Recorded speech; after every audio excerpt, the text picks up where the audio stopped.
حکومت بھی اس کے بعد میدان میں آئی اور سینئر حکومتی رہنماؤں نے پوری طرح سے D G I S P R اور D G I S I کی پریس کانفرنس کی تائید کی۔ اگر اس کے مفادات کے لیے کوئی ادارہ یا کوئی شخصیت جو ہے وہ کام کرے تو پھر اس کی تعریفیں ہیں، پھر وہ محب وطن ہے، پھر جو ہے وہ اس سے بڑھ کے کوئی نہیں۔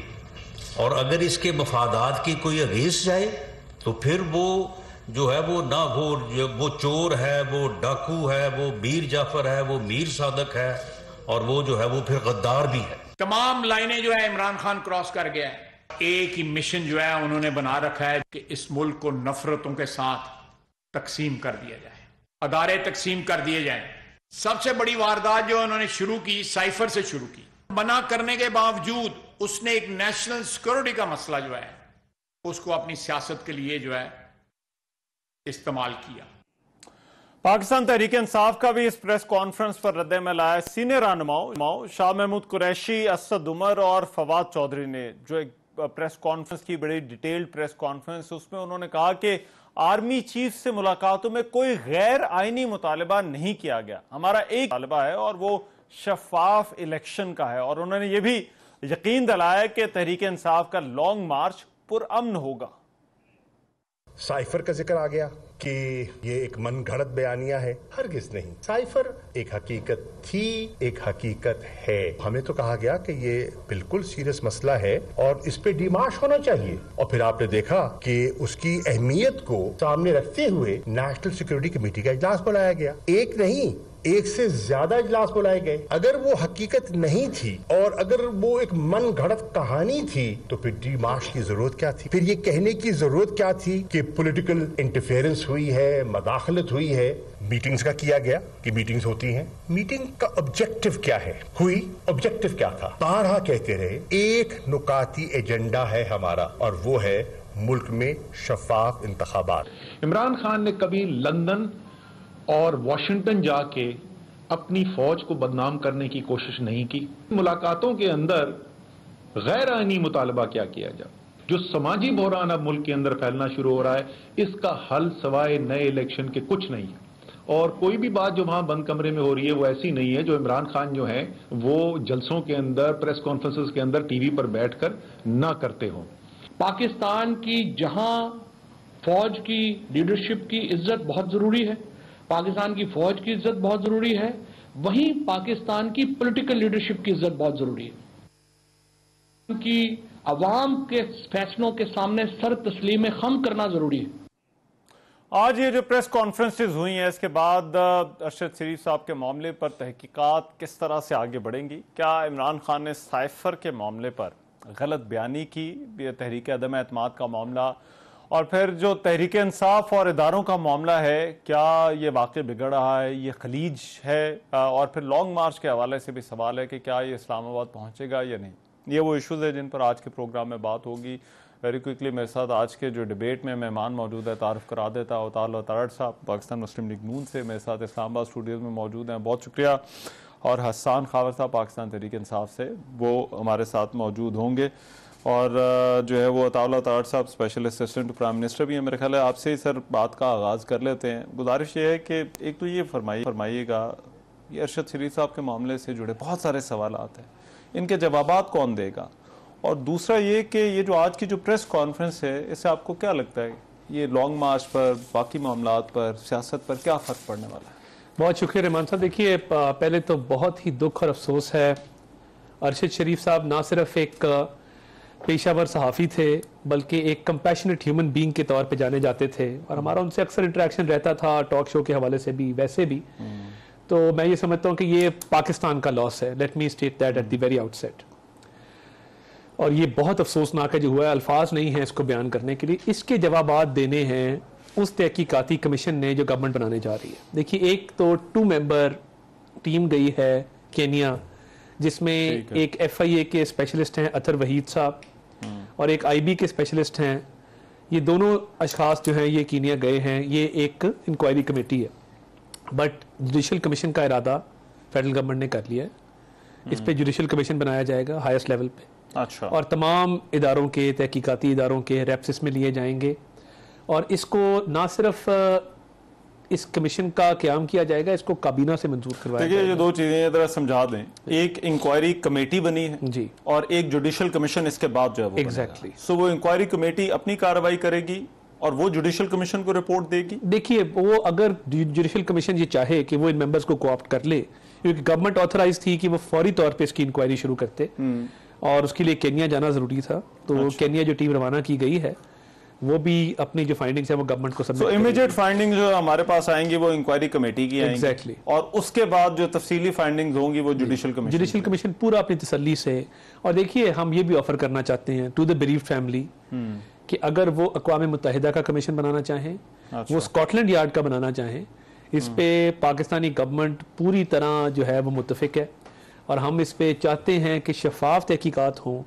اور ہم یہ بڑے چپتے ہوئے کچھ سوالات ہیں کہ دیکھیے کے پی گورنمنٹ کا جو تھریٹ الرٹ ہے 6 اگست کا، جب تھریٹ الرٹ رحمان صاحب ایشو ہوتا ہے نا سرکار میں، تو اس کے پیچھے کوئی سورس رپورٹ ہوتی ہے، کوئی کال انٹرسپٹ ہوئی ہوتی ہے کہ فلاں شخص کو فلاں چیز سے خطرہ ہے، یا کوئی انفارمر نے بتایا ہوتا ہے، یا کہیں سے آپ کو انفارمیشن آتی ہے۔ اچھا، میں حیران ہوں کہ ہمارا ایک سیل ہے NCMC national crisis management cell, ہماری پوری انٹیریئر منسٹری ہے، ہمارا انٹیلیجنس بیورو ہے، کسی نے یہ نہیں کہا کہ ارشد شریف صاحب کی جان کو خطرہ ہے۔ کے پی گورنمنٹ کا ایک تھریٹ الرٹ آیا وداؤٹ اے سورس رپورٹ، کے پی گورنمنٹ کی گاڑی، کے پی گورنمنٹ کا افسر وہ ایئرپورٹ پہ فوری جلدی کر کے بھگاتا ہے۔ دیکھیے اس ملک میں بہت سارے صحافی موجود ہیں جو اداروں پر بھی تنقید کرتے ہیں، جو ہر حوالے سے جو ان کے من میں آتا ہے وہ بات کرتے ہیں، بٹ کبھی یہ نہیں ہوا کہ ان کی جان کو خطرہ ہو، یعنی ابھی بھی موجود ہیں۔ تو یہ کس نے کہا پاکستان چھوڑنے کا؟ دبئی سے کس نے کہا کینیا جانے کا؟ کینیا میں فارم ہاؤس کس کا تھا؟ خرم اور وقار نامی جو 2 اشخاص ہیں وہ کون تھے؟ سلمان اقبال صاحب کا اس سارے معاملے سے کیا تعلق ہے؟ اور یہ عمران خان صاحب نے ایک بات تو تسلیم کی کہ عمران خان صاحب نے کہا تھا چلے جاؤ یہاں پہ تمہیں خطرہ ہے۔ اب ملک کی جو سب سے بڑی ایجنسی ہے، ISI سے بڑھ کے تو ایجنسی ملک میں کوئی نہیں نا، وہ ہماری انٹرنیشنلی بھی بارڈرز کی بھی حفاظت کرتی ہے، وہ ہر حوالے سے فرسٹ لائن آف ڈیفنس ہماری ISI ہے، اور دنیا کی مایا ناز انٹیلیجنس ایجنسیز میں ISI کا نام آتا ہے۔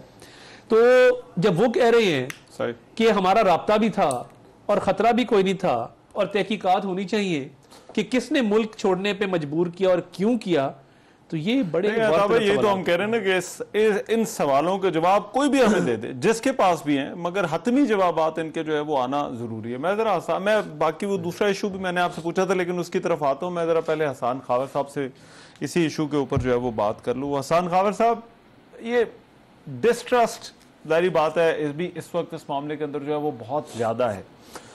جو یہ بات کر رہے ہیں گورنمنٹ، عطا اللہ تاڑ صاحب بھی بتا رہے ہیں کہ گورنمنٹ یہ کہہ رہی ہے کہ اب اس کے اوپر دونوں چیزیں بن گئی ہیں، انکوائری کمیٹی بھی بن گئی ہے، جوڈیشل کمیشن بھی جو ہے وہ بن گیا ہے۔ آپ کو لگتا ہے کہ یہ معاملہ کہیں نہ کہیں جو ہے وہ پہنچے گا، یا وہ جو سوالات، جن تکلیف دہ سوالات کی ہم بات کر رہے ہیں ان کا جواب، کیونکہ اب یہ صرف یہ نہیں ہے کہ جرنلسٹ کمیونٹی میں جو ہے وہ یہ بات ہے، یہ بات اب ہمارے سیاسی بیانیوں میں بھی ہو رہی ہے، ہماری پولیٹیکل پارٹیز بھی جو ہے وہ اس ایشو کو جو ہے وہ کہیں نہ کہیں پر جو ہے وہ ان کے بیانیوں میں بھی جو ہے وہ اس معاملے کا ذکر ہو رہا ہے۔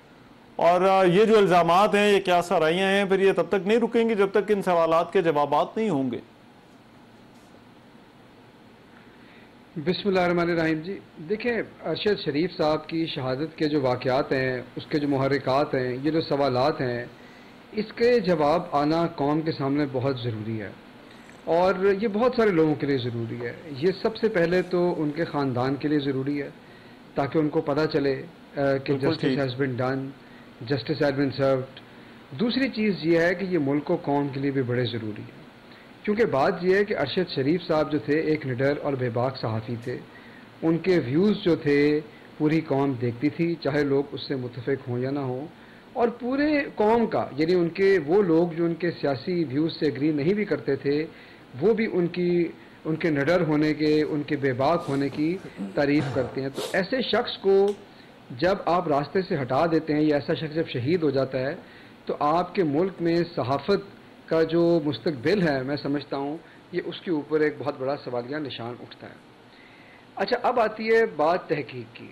تو تحقیق کے اندر تو دیکھیں یہ بات ہے کہ یہ جو 2 ممبر تحقیقاتی، پہلے 3 ممبرز تھے پھر 2 تھے، اس کے اوپر تو لوگوں کے بہت سارے تحفظات تھے، اور لوگوں نے کہا کہ جی ایک ان میں سے صاحب جو تھے ان کے ویوز باعث تھے، یہ تھا وہ تھا.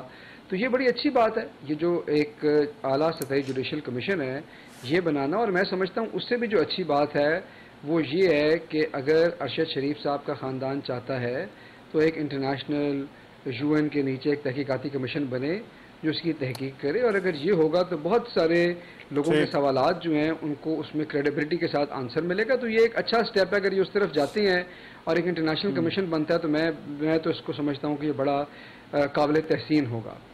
اچھا اب بات یہ ہے کہ ان کی جان کو خطرہ تھا یا نہیں تھا یا KP گورنمنٹ ہے. ایک تو بات یہ تحقیقاتی کمیشن کا کام ہے، لیکن پہلی بات تو یہ سچ ہو گئی نا کہ ان کی جان کو خطرہ تھا. اب تو وہ اس دنیا میں نہیں رہے، تو اگر ہم اس بات پہ بات کریں کہ جی کس کو کیسے پتہ چلا، یہ بالکل پوچھنا چاہیے کمیشن کو. ان کی جان کو خطرہ تھا.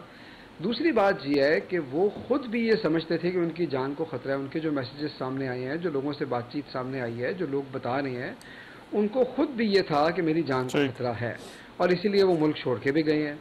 اچھا اس کے بعد KP گورنمنٹ نے جب یہ لیٹر ایشو ہوا تو تب بھی یہ بات سچ نکلی. تو اس وقت میرے خیال میں یہ جو کوشش ہو رہی ہے کہ ایک پرٹیکولر ڈائریکشن میں لے کے جایا جائے ان تحقیقات کو، میرے خیال میں یہ قبل از وقت اور مناسب نہیں ہے. ہونا یہ چاہیے کہ تحقیقاتی کمیشن سے سب لوگ تعاون کریں، تمام چیزیں لیں، اور پھر جو وہ چیزیں شواہد ان کے جو سامنے آئیں وہ قوم کے سامنے رکھے جائیں.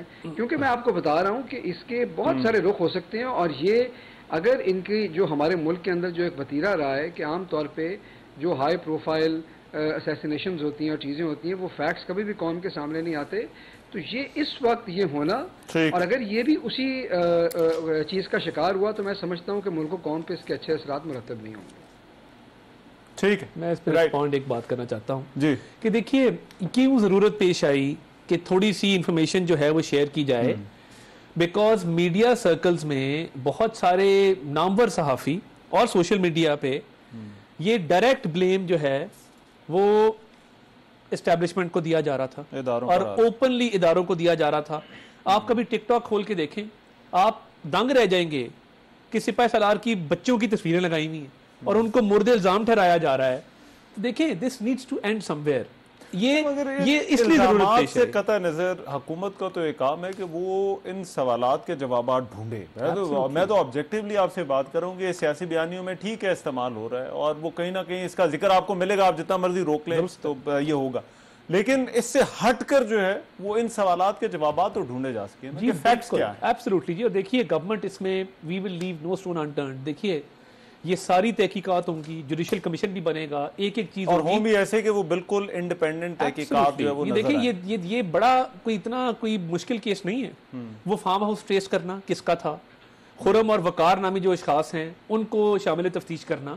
اور دیکھیے ہمارے پاس دنیا کی جو بیسٹ ایجنسی، میں نے پہلے ہی کہا، جوڈیشل کمیشن ہو، تمام اداروں کا ایک ایک فرد اس میں شامل ہو، تو یہ بالکل کلیئر ہو جائے گا کہ کیسے ہوا. اور میں فیصل واڈا صاحب کو بھی چاہوں گا کہ وہ تحقیقاتی کمیشن کے سامنے پیش ہوں اور اپنا فون فورینزک کے لیے دیں. بیکاز دیکھیے اگر وہ اتنا بڑا کلیم کل انہوں نے کیا، پوری قوم کے سامنے کیا، تو ان کے نام بھی معلوم ہے، ان کا فون کا فورینزک ہونا چاہیے اور ان کو تحقیقاتی کمیشن میں پیش ہو کے ارشد صاحب کے ساتھ جو ان کی دوستی تھی اس کا ثبوت دینا چاہیے، بتا کے کہ حقیقت کیا ہے. میں ذرا ایک بریک پر جا رہا ہوں، بریک کے پاس آتے ہیں. تو یہ جو پریس کانفرنسز میں دیگر معاملات تھے، سائفر اور پھر تحریک عدم اعتماد والا معاملہ، اس پر کیا ضرورت پیش آئی کہ آج DG ISI کو خود میڈیا کے سامنے جو ہے وہ آ کر اس طرح سے بات کرنی پڑی؟ اس بریک کے بعد آ کر بات کریں.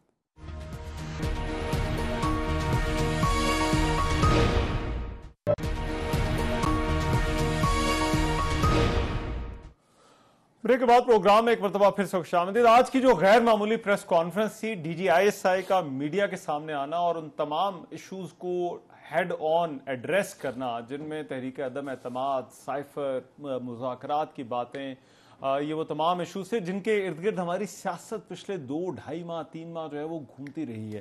میں عطا اللہ اطہر صاحب، اب اس پہ بہت ساری چیزیں ہیں، مجھے سمجھ نہیں آ رہی کہ کہاں سے جو ہے وہ بات شروع کی جائے. لیکن ایک سوال اس کے بعد ضرور ہے کہ یہ باتیں حکومت کی جگہ DG ISI کو جو ہے وہ کرنے کی ضرورت کیوں پیش آئی؟ دیکھیے انہیں کیوں جو ہے وہ میڈیا پر آنا پڑا؟ دیکھیے ان کو بہت ساری چیزوں کے لیے بلیم کیا جا رہا تھا. دیکھیے ایک ادارہ ہے، وہ قربانیاں بھی دے رہا ہے، اس کے افسر شہید بھی ہو رہے ہیں، وہ سرحدوں کی حفاظت بھی کر رہا ہے. آپ آئے دن کبھی میر صادق، میر جعفر، کبھی آپ جانور، آپ طرح طرح کے تانے کسیں، دائرہ اسلام سے خارج کر دیں، کبھی کوئی گالی دیں. دیکھیے اس ملک میں دو چیزیں کبھی نہیں ہوئی. شہداء کا کبھی مذاق نہیں اڑایا گیا، شہداء کے خلاف کبھی کیمپینیں نہیں چلائی گئیں. یہ پہلی دفعہ تھا کہ شہداء کے خلاف پراپر ایک پلانڈ کیمپین اور پروپیگنڈا کیا گیا ہو. دیکھیے ایک لمٹ ہے نا، ایک ادارہ ایک حد تک چپ رہے گا، آپ الزام لگائی جا رہے ہیں اینڈ اس ادارے کی لمیٹیشن ہے، وہ جواب نہیں دے سکتے. جب پانی بالکل سر سے گزر جائے گا کسی کو تو جواب دینا ہے کہ آپ نے بالکل کارنر کر دیا، اور اس ادارے کی کنٹریبیوشن یہ ہے کہ فیکٹو سے آپ کو باہر نکالتے ہیں. یہ ادارہ نہ ہو تو پاکستان کی سالمیت جو ہے، مجھے بتائیں کہ پاکستان کی سیکیورٹی کا کیا بنے. اب آپ جب اس کو ویکن کر رہے ہیں تو آپ کس کا ایجنڈا پورا کر رہے ہیں. اور یہ جو آج چہرے لٹکے ہوئے تھے تینوں کے پریس کانفرنس میں، فواد چودھری صاحب، اسد عمر صاحب، شاہ محمود قریشی صاحب، آپ دیکھ سکتے ہیں وہ ایکسپریشنز کو اتنے حوصلہ افزا نہیں تھے. اب کہتے جی ہم نے کوئی غیر آئینی ڈیمانڈ نہیں کی. بند کمرے میں یہ کہنا کہ آپ تحریک عدم اعتماد ناکام بنائیں اور ہمارے سے مور لگوا لیں غیر معینہ مدت کے لیے ایکسٹینشن پہ، یہ کون سے آئین میں لکھا ہے؟ اور غیر معینہ مدت کے لیے جو آپ ایکسٹینشن دے رہے تھے وہ آپ کا اپنا فیلئر ہے نا کہ آپ اپنے ایم این ایز کو اپنے ساتھ نہیں رکھ سکے. پہلے آپ ترلا منت کرتے تھے کہ جی بجٹ پہ حاضری کروا دیں، بجٹ پاس کروا دیں. اب جب ایک ادارہ اے پولیٹیکل ہو گیا، اس نے سیاست سے اپنے آپ کو کہا کہ جی ہم نیوٹرل ہیں، آپ نے پہلے تانے دیے، پھر گالیاں دی، پھر آپ نے آفر کیا کہ جی غیر معینہ مدت کے لیے آپ کو ہم ایکسٹینشن دے دیتے ہیں. لیکن ابھی مذاکرات والی جو انہوں نے بات کی، انہوں نے کہا الیکشن کی ہم تو بات کریں، تو الیکشن کی بات کرنا کوئی غیر آئینی تو نہیں ہے. اگر لیٹس سے جس طرح سے پی ایم ایل این ہے، دھرنے کے دوران بھی آپ کو پتا ہے 2014 میں بھی بیک ڈور پر کہیں نہ کہیں پر جو ہے وہ بات اور ملاقاتیں ہوتی رہیں. درست ہے. تو کیا تحریک انصاف نے غلط کیا اگر وہ الیکشن کی بات کر نہیں رہے تھے نا؟ اچھا دیکھیں نا، رات کے اندھیرے میں مل کے کہنا کہ آپ ایکسٹینشن لے لیں انڈیفینٹ، اور ہمیں آپ یہ طریقے عدم اعتماد ناکام کروا دیں. نہیں، وہ ابھی مذاکرات والی جو بات تھی شاید اس میں انہوں نے کہا کہ مذاکرات والی بات میں ہم جو ہے وہ الیکشن کی بات چلے وہ کر رہے تھے، مگر جو آج پریس کانفرنس سے بات ہوئی غیر معینہ مدت کی ایکسٹینشن والی، وہ کس حوالے سے ہوئی تھی؟ یہ تو دیکھیں نا، فوج کے ادارے کے ساتھ کبھی تاریخ میں کسی نے بیوپار نہیں کیا، بارگیننگ اس طرح کی نہیں کی، کاروبار نہیں کیا. یہ بڑا افسوسناک ہے. ڈیل کرنے کے لیے انہوں نے نہیں، ڈیل تو ایک چھوٹا لفظ ہے. اب آپ دیکھیں نا کہ مطلب آپ ایک طرف گالیاں دے رہے ہیں، دوسری طرف یہ آفر کر رہے ہیں، ساتھ کہہ رہے ہیں طریقے عدم اعتماد ناکام بنا دیں. تو یہ میں سمجھتا ہوں کہ آج جتنی باتیں انہوں نے کی، اور سائفر کے حوالے سے مجھے آپ بتائیں کہ ابھی اعظم خان صاحب کو کال اپ نوٹس کیا ہے. اب جب وہ انہوں نے ایکس پاکستان لیو اپلائی کرتی، اسٹیبلشمنٹ ڈویژن نے secretary to prime minister Azam Khan کی ایکس پاکستان لیو ٹرن ڈاؤن کی، وہ ملک چھوڑنے کے چکر میں تھے کہ مجھے جب پوچھا جائے گا منٹ کیوں چینج کی ہے. دیکھیں سائفر کوئی صحیفہ آسمانی نہیں ہے، ایک امبیسڈر کا اوپینین ہے، اور 100 سائفر دن کے آتے ہیں، 100 جاتے ہیں. یہ کہنا ہم کھیلیں گے اس کے ساتھ، منٹ چینج کر دو، اس کو یہ رنگ دے دو، میں سمجھتا ہوں کہ یہ انتہائی افسوسناک ہے. اور یہ باقاعدہ ایک پری پلان ساری مہم تھی، اور یہ ایکسٹینشن دینا. ایک منٹ ذرا مجھے دیتے ہیں، یہ ایکسٹینشن والی چیز پہ ذرا کنٹینیو کرتے ہیں. لیکن حسان صاحب میں ایک چیز آپ سے پوچھنا چاہتا ہوں. اس سے پہلے جو ہماری سیاست میں بات ہو رہی تھی وہ تھا کہ آپ کا بیانیہ ہے اور ان کا بیانیہ ہے، اور انگریزی میں وہ جس طرح سے کہتے ہیں it is your word against their word. تو مگر اب یہ جو آج کی جو پریس کانفرنس ہے، یہ ایسا لگتا ہے کہ معاملات بڑے ڈائریکٹ ہو گئے ہیں. تو اس سے تحریک انصاف پر، تحریک انصاف کی سیاست پر آپ کو لگتا ہے کوئی فرق پڑنے والا ہے؟ نہیں دیکھیں، فرق تو بات تو یہ ہے کہ خان صاحب کی تو جو باتیں وہ سامنے کرتے ہیں، جو باتیں کبھی آڈیو لیک کے ذریعے آئی، کوئی اور بات نکلی، بات تو ایک ہی ہے، اس بات میں تو کوئی فرق نہیں ہے. تو نہ تو ہماری بات میں پہلے کو فرق پڑا ہے، نہ پڑنا ہے. دوسری بات یہ ہے کہ دیکھیں فوج اور اداروں کا وقار، ان کی اہمیت تو ملک کے لیے بہت زیادہ ہے. میں تو عطا صاحب کی بات سے بالکل متفق ہوں اس بات پہ کہ دیکھیں پاکستان نے اگر دنیا میں مضبوط رہنا ہے تو ہمارے جو حالات ہیں اس میں ہمیں ایک مضبوط فوج چاہیے، ہمیں مضبوط ادارے چاہیے. تو ہم پہلے دن سے کہتے ہیں. لیکن اس سارے معاملے سے ایک اچھی چیز سامنے آئی. مجھے آج عطا صاحب جب یہ پورا ڈیفینڈ کر رہے ہیں اداروں کو تو اچھے لگ رہے ہیں. اور مجھے یاد آ رہا ہے کہ ان کی لیڈرز جو پہلے پریس کانفرنسز کرتے تھے 1-2 سال پہلے، تو کم از کم ایک تو اچھی چیز اس میں سے نکل آئی کہ کم از کم یہ اس پیج پہ آ گئے اور یہ ان کی تعریف کریں، ان کو جسٹیفائی کریں. یہ بڑی اچھی بات ہے، ہمیں کرنا چاہیے. دیکھیں بات یہ ہے کہ ایشو کیا ہے. اب آپ نے کہا کہ آج کیوں ڈی جی آئی جو ہیں اور ایس پی آر کیوں آئے، اس سے پہلے آپ نے ارشد شریف صاحب کی بات کی. یہ بات ٹھیک ہے.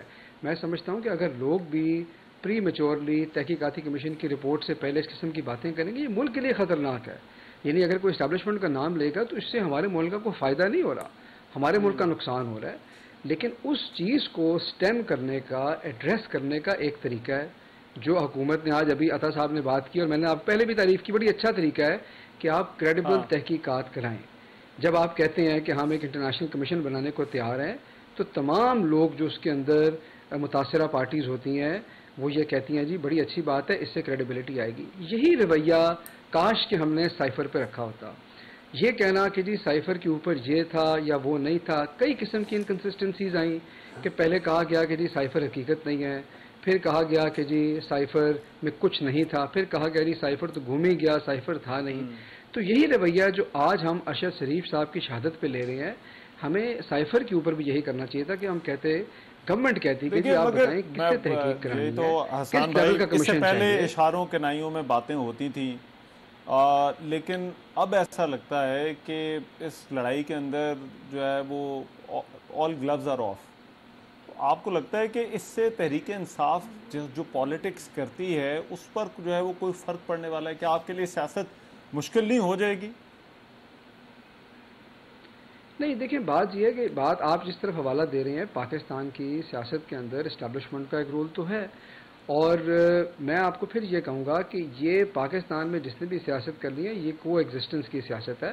اداروں کے ساتھ مل کے ہی چلنا چاہیے، اور گورنمنٹ تبھی اچھی چل سکتی ہے، ریفارم بھی تبھی ہو سکتے ہیں، اصلاحات بھی تبھی ہو سکتی ہیں کہ آپ جو ہے نا ایک دوسرے وہ لڑائی نہ کریں. لیکن بات یہ ہے کہ جب بھی اس طرح کا کوئی واقعہ ہوتا ہے، پولیٹیکل پارٹیز بھی اپنی سپیس کلیم کرتی ہیں، اسٹیبلشمنٹ کا ظاہر ہے کہ اپنا کردار ہے. میں سمجھتا ہوں کہ ایک ہیلدی ڈسکشن ہے کہ تمام چیزیں لوگوں کے سامنے رکھی جا رہی ہیں، ایک ڈبیٹ ہو رہی ہے. ڈبیٹ سے کبھی کسی کو نقصان نہیں ہوتا. اگر ایجنڈا ہو کہ پاکستان کو آگے لے کے جانا ہے تو ڈبیٹ سے کبھی کسی کا نقصان نہیں ہوگا، ڈبیٹ سے ملک اور قوم کا فائدہ ہی ہوگا. لیکن میں یہ کہہ رہا ہوں کہ ہر چیز کا it should not be my word against yours اور someone else's, it should be about a process. آپ پروسیس کو لے کے چلیں، جس چیز کی جو چیز متنازع ہے، جو کنٹروورسی آپ سوال یہ بھی ہے کہ یہ جو آج جو باتیں ہوئی ہیں کیا یہ ڈبیٹ کے لیے ہوئی ہیں یا پھر ریکارڈ کی درستگی کے لیے؟ عطا طاہر صاحب ذرا ان کو ایڈریس کیجیے گا. ایک بریک کے بعد میں آپ کے ایک بریک لے رہے واپس آ رہے ہیں.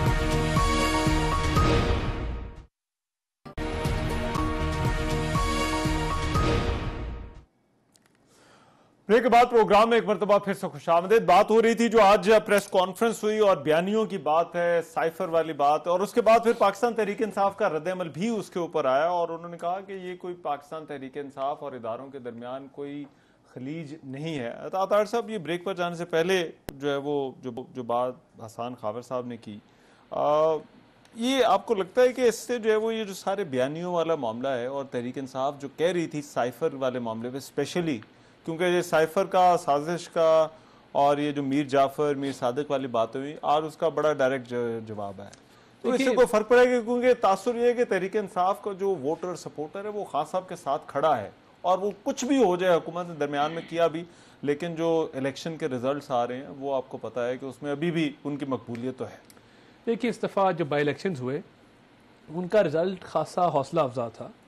اچھا، آپ جہاں خان صاحب نہیں کھڑے ہوئے، آپ دیکھیں نا، افتخار بھنگو ہمارا شیخو پورہ سے جیتا، موسیٰ گیلانی صاحب نے سیٹ نکالی تو وہ 2-2 تھا. اب خان صاحب جہاں کھڑے ہوئے ہیں، خان صاحب کے مقابلے میں بلاول بھٹو صاحب کھڑے ہوتے، نواز شریف صاحب کھڑے ہوتے، شہباز شریف صاحب کھڑے ہوتے، مریم بی بی کھڑی ہوتی، پتہ لگتا. اب ہماری شجرہ منصب کو 7,000 ووٹوں سے ہرا دینا یا کسی کو 8,000 ووٹوں سے شکست دے دینا، ایک پارٹی کا چیئرمین لیڈر، تو یہ اگر ان کے امیدوار ہوتے تو رزلٹ بہت مختلف ہوتا. ووٹ بینک میں کمی واقع ہوئی ہے. جلسے دیکھیں لیٹلی جو خان صاحب کے جلسے ہوئے ہیں، عوام کی وہ تعداد آپ کو نظر نہیں آئے گی جو کسی زمانے میں ہوا کرتی تھی. بڑے بڑے کراؤڈ بھی خان صاحب نے پل کیے ہیں، یہ ماننے پڑے گی بات، مگر بات یہ ہے کہ یہ بیانیہ اوور ٹائم ڈائی ڈاؤن کیا ہے. اچھا، اور حقیقت سامنے آئی ہے. اور آج بھی جو پریس کانفرنس ہوئی، دیکھیے وہ ڈیبیٹ شروع کرنے کے لیے نہیں تھی. آئی ڈس ایگری ود حسان خاور صاحب ود ڈیو ریسپیکٹ، کہ وہ فیکٹس کو آن ریکارڈ پٹ اسٹریٹ کرنے کے لیے تھی کہ جی یہ حقیقت ہے، یہ ہم بیان کرنا چاہتے ہیں، کیونکہ ہم اب چپ رہے ہیں مگر آپ باز نہیں آ رہے. بات تو یہی ہے کہ آپ نے سوشل میڈیا کیمپینز بھی چلائی ہیں، جلسوں میں بھی آپ نے نعرے لگوائے ہیں، نیوٹرلز آپ کہتے ہیں، اور میں یہ سمجھتا ہوں کہ یہ بالکل ڈیبیٹ شروع کرنے کے لیے نہیں تھا. یہ ایک ڈائریکٹ رسپانس تھا. مجھے ایک چیز بتائیے کہ ایسا تو نہیں کہ پاکستان کی سیاسی جماعتیں سمجھتی ہیں کہ اینٹی اسٹیبلشمنٹ بیانیے سے ان کو ووٹ ملتا ہے؟ کیونکہ نون لیگ نے جب اینٹی اسٹیبلشمنٹ بیانیہ لیا تو نون لیگ ہم نے دیکھا ضمنی انتخابات جو ہے وہ جیتنا شروع ہو گئی جب خان صاحب کی گورنمنٹ تھی اور آپ لوگ سلیکٹڈ کی بات کرتے تھے. اور ابھی خان صاحب جو ہے وہ اینٹی اسٹیبلشمنٹ بیانیے پہ تو وہ بھی جو ہے دیکھیں میں یہ سمجھتا ہوں کہ لوگ ووٹ دیتے ہیں مہنگائی کے اوپر. دیکھیے نظریہ ایسی چیز ہے اس سے پیٹ نہیں بھرتا. اچھا پیٹ بھرتا ہے روٹی سے. اور میں یہ سمجھتا ہوں کہ جو ہم بائی الیکشن جیتے تھے خان صاحب کا فیلئر تھا, مہنگائی تھی, بے روزگاری تھی, اور وہ پرابلم ہم نے انہیرٹ کی نا. ہم نے اقتدار لیا تو اس کی ذمہ داری ہم پہ پڑ گئی, اس کے لیے ہم بلیم ہونا شروع ہو گئے.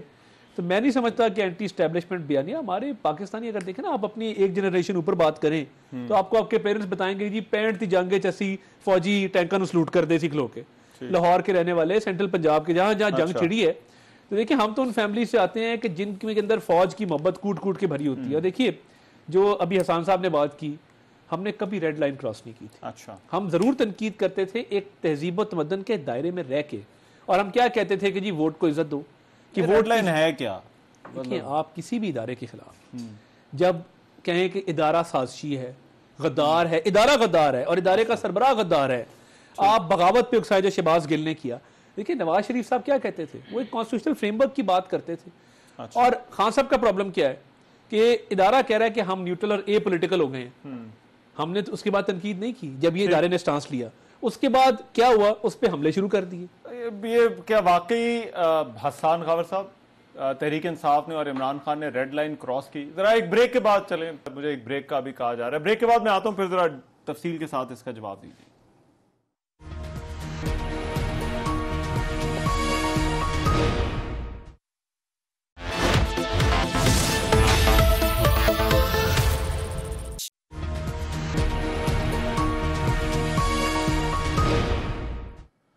بریک کے بعد پروگرام میں ایک مرتبہ پھر سے خوش آمدید. جی حسان بھائی, کیا واقعی تحریک انصاف نے ریڈ لائن کراس کی جس کے بعد ہم یہ سب کچھ دیکھ رہے ہیں؟